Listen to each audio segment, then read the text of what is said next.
That is an ambient pad, and today we're going to talk about how to use them on any budget. All right, so using pads in your worship sets can be a real difference maker. It really can. So whether it's a transitional tool that's just going to get you seamlessly from one song to the next, or maybe you're a one-man band and you need something to fill out all that space. You don't want to use full-blown tracks because that would be kind of weird, but you want something to fill out the space. Or maybe you already have a keys player and he's playing Rhodes and piano and some killer synth sounds, but you need something else. You need another texture to add into his playing. Pads can be a great tool for that too. All right, quick disclaimer. So maybe you're thinking to yourself, I don't own Logic. I don't have Ableton on my computer. I don't have a killer main stage rig.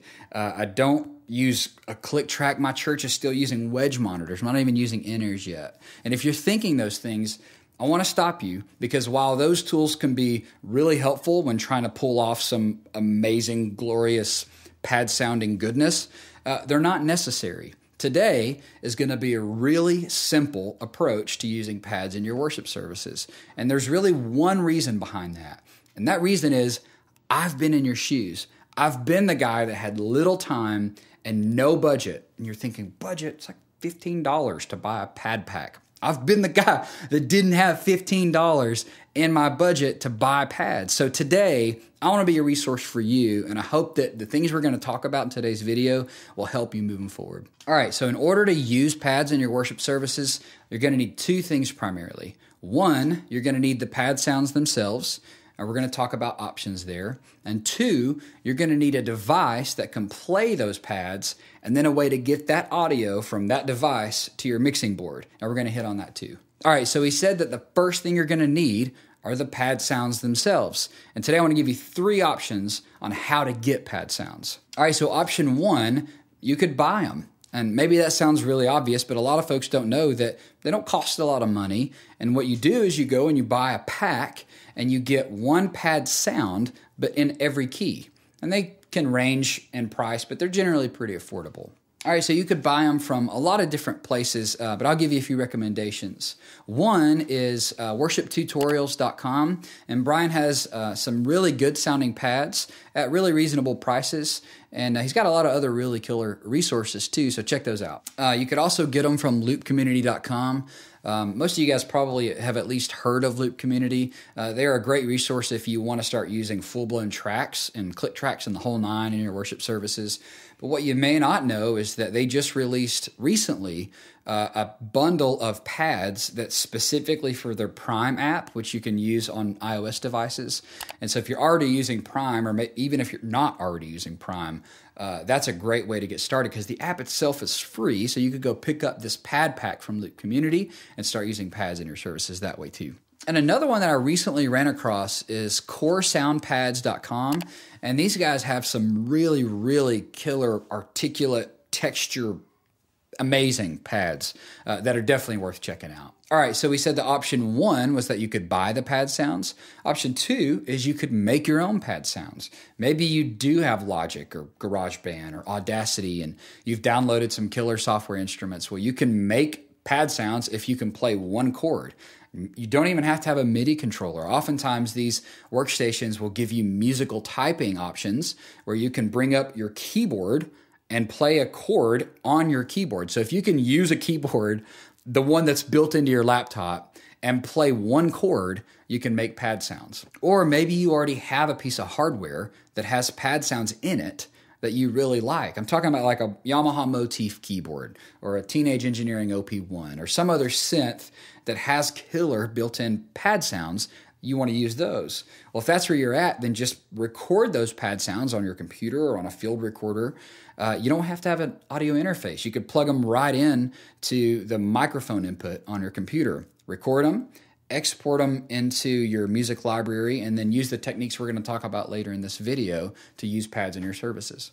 All right, so you could buy them, you could make them, or you could check the description below for the free Worship Tech Tools pads. and they're legitimately free, no strings attached, no donation required. It's just that I've been in your shoes. I've been the guy that has little time, no budget, and I really wanted to start using pads in my worship set.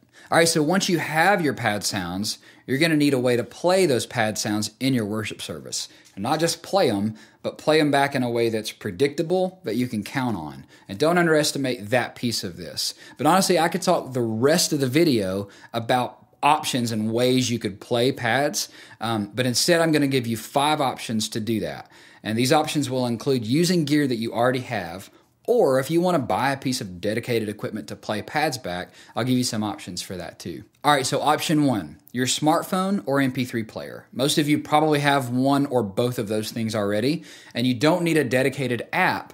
You just use the built-in music app on your device, build out a playlist in whatever keys you're going to need your pads in, and just play those back in your services. And to plug your smartphone or MP3 player into your mixer, you're going to need a cable of some kind. And the kind of cable that you need will depend on A, what kind of output your smartphone or MP3 player has, B, what kind of inputs you have available on your mixer or snake, and C, if you have other equipment like direct boxes and that sort of thing laying around that you can use. So if your mixer's on stage near you, you can grab a cable that's got an 1/8" TRS male plug on one end, and on the other end, it's got 2 male 1/4" TS or tip sleeve plugs. And then that will plug into 2 channels or 1 stereo channel on your mixer, and then you'll have your pads right there. Or if you don't want to take up 2 channels on your mixer, or your rig isn't set up in stereo anyway, you're already running mono, you can use the same technique just with a mono cable instead of a stereo breakout. But your mixer may not be on stage or near you. It may be across the room, in which case you probably have a snake of some kind on the stage that's got XLR or microphone inputs built into it. And in this case, you're going to need a direct box.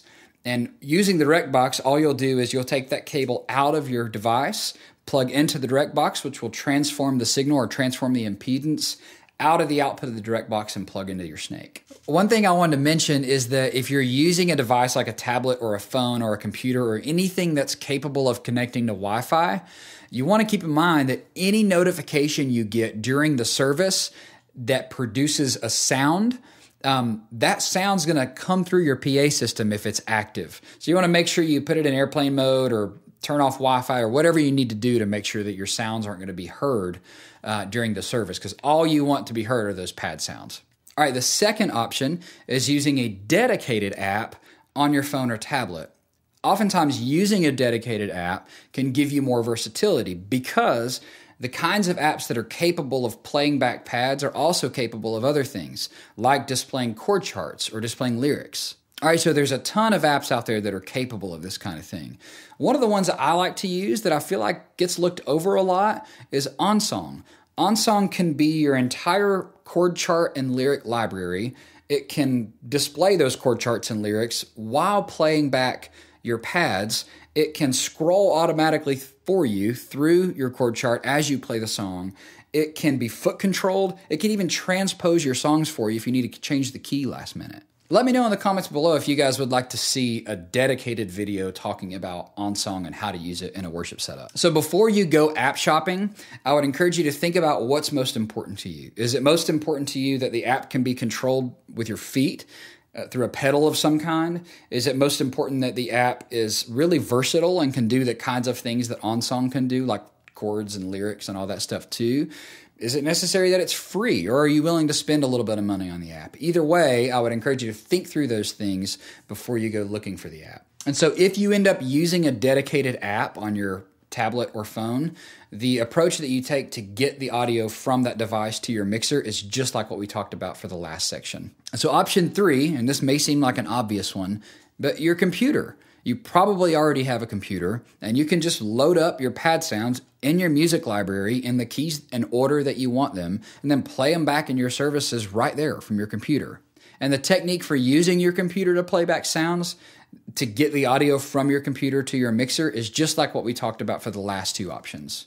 All right, so option 4 is any hardware that can play back samples. So maybe you already have a Novation circuit or an OP1, or your church already has a Roland SPD, or your church already has an Alesis sample pad.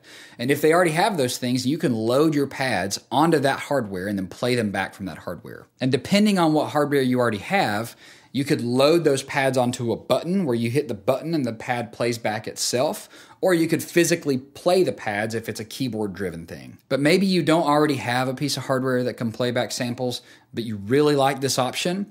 I would encourage you to check out the Akai MPX8. So Akai's been making killer gear that worship teams use across the country week in and out. But this one's really cool. So you can load pad sounds into a library from your SD card and then assign those pad sounds to any of the physical rubber pads on the unit. And then throughout your service, pick whichever one you want to play back. And then you have a dedicated pad playback unit on your stage. I think that's killer. And so if you're using this dedicated piece of hardware, the way that you get the audio from that hardware to your mixer will obviously depend on what hardware you're using, but most of the time you're going to either come directly out of the outputs on the back of it to your mixer or Snake, or you're going to need to use a direct box to do the same thing. The last option we're going to talk about today is ProPresenter. Now obviously this technique assumes that your church is already using ProPresenter, which is a fair assumption because it's one of the most widely used presentation applications for churches today. But if you are using ProPresenter, then what you can do is you can load the pads that you're going to be using into your audio library in ProPresenter, and then you can drag those pad files from the audio library onto a slide, and that will initiate the pad sound. That slide will initiate the pad sound. Then you can right-click on whatever slide you want the pads to stop on and add a clear audio command, and then the pads will stop at that point. Now, what's really cool about this technique is that you don't have to think about it, and the person that's running ProPresenter is running pads without even really knowing it because you've set it up beforehand. And now when you use this technique, the audio is going to get to the mixer using whatever setup you already have in place for ProPresenter. So you may be using an audio interface that's plugged into your mixer, or you may just be using the headphone output plugging into the mixer that way. And it will still be able to be controlled via the volume on your keyboard. Hopefully one of those 5 options will be a technique that you can use to get up and running using pads in your worship sets this weekend. The pad sounds that we talked about that are available for purchase, the free Worship Tech Tools pads, and all the hardware that we discussed in this video can be found linked in the description below. So if you guys have any questions, concerns, or helpful info to add to the conversation about using pads in worship services, drop a comment down below. And if you like content like this, please subscribe to my channel, and I'll see you guys in the next video.